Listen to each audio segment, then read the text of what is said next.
Well, this is the last of our book club sessions for He Dances With Me, and I am grateful that you've been hanging out with me every week.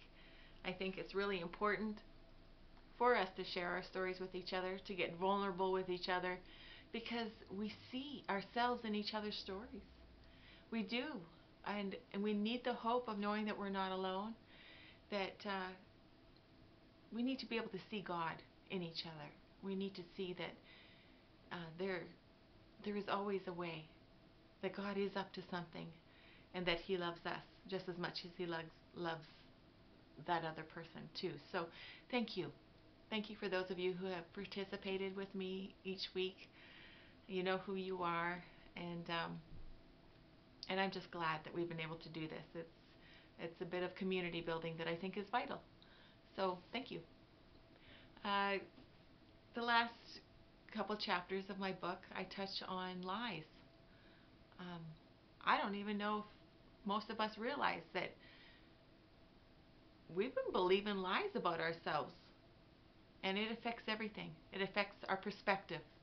It's the filter that we see other people through. It's the filter that we see our circumstances, what happens, and just our lives in general. That's it affects everything. And so for myself, believing that there's something wrong with me, and carrying all the way from being a kid up through adulthood, um, losing my son and the dissolving of my marriage, and just all my other screw ups and failures and just falling short. Geez, you know, what a load to carry. Man, coming to grips with the fact that God really wanted me to see myself as He sees me was actually really, really hard to do. I had there's pieces of my heart that I had just kind of boarded up. I wasn't letting anybody in there, and so everything just kind of bypassed over that, and it was just what was in there just started to mold and stink and fester.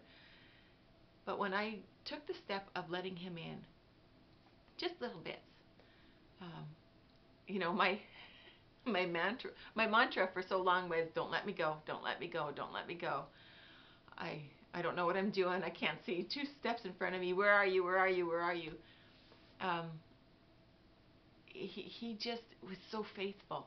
I mean, how do you explain that to somebody? You have to experience it yourself. You have to experience the fact that God is real, that He is moving. It's not your stupid imagination. It's not, it's real. He is real. And when we make the choice to let Him in, He moves mountains. He transforms our lives. Um, the crap that we believe in our churchy isms, the fact that we need to measure up, that we need to follow these lists of guidelines, and do this, do that, or the other thing, or you're not a Christian, is bogus. It all comes down to God and His grace, how He sees us. It all comes down to Jesus. If you are a believer, if you believe in God, the crux is Jesus Christ. And the whole idea is that He died for our sins, and He makes us new. So when God sees us, He sees us new because of Jesus. So He sees me as He made me, individually, uniquely, particularly me, with my own stamp of His personality on me. But He sees me as new. He doesn't see me for all my screw ups. Wow, what a load off. And it is He that transforms me. So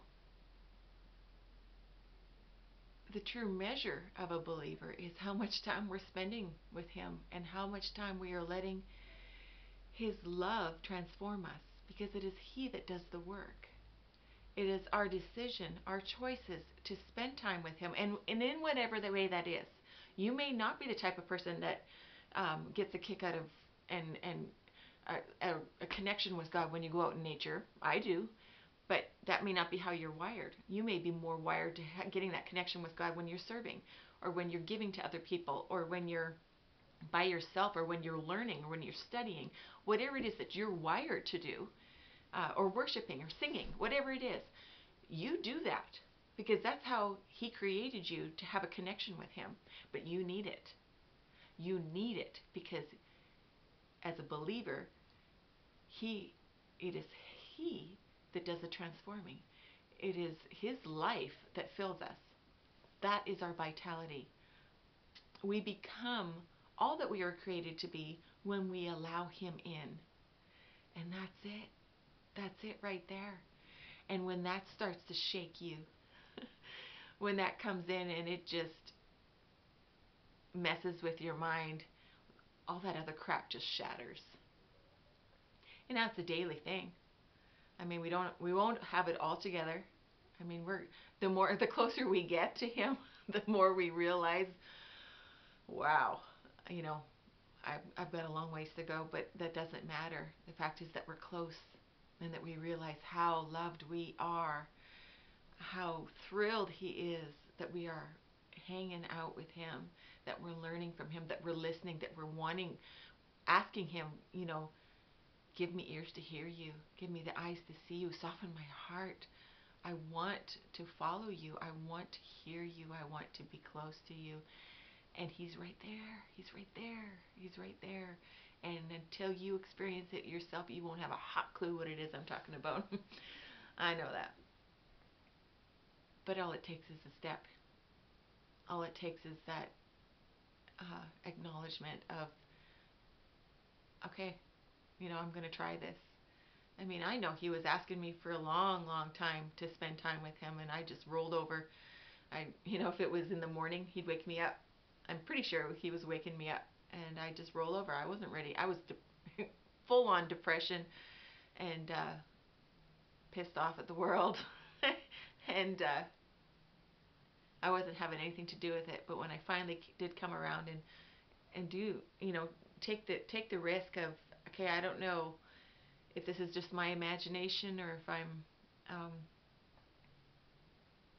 complete Looney Tune. I'm going to try and connect with You. He showed up with bells on.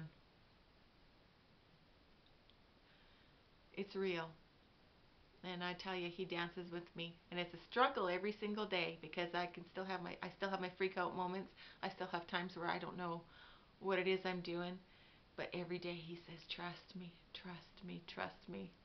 It's all about this. Enjoy the process. The process every single day is important. You are loved. I am loved. There's a lot of work to be done, but the basis of it is that His grace has made it possible for us to be whole, for us to realize that we are valued. He instills dreams and goals and plans within us that we can have access to if we would just make the choice to look at Him. It's freeing is what it is. Trying to fix myself and other people sucked. This is freedom. So that wraps us up. I would love to hear, where you're at in your story. I'd love to hear if God has shown up for you, or if you're thinking about it, of making, just that little concession to Him. Okay, I want to try and see if you're there. I'd just love to hear where you're at. This is good. Thank you for hanging out with me again. I appreciate you.